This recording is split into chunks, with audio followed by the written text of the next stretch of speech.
و این آدم با تاج کلان بعد از 2 سال اونجا میره.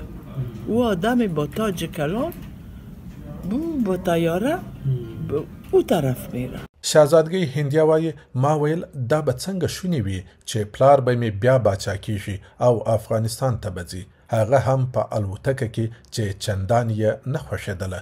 خو د ګونګي او ړانده سپینږیري اشارې 2 کلونه ونیول چې شهزادګۍ هندیه یې په تعبیر پوه سوه.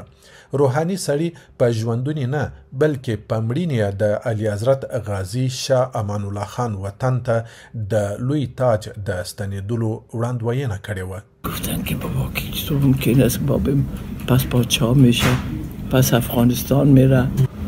بالاخره بعد از 2 سال پدرم با تاج کلانش با طیاره رفته افغانستان فوت کرده.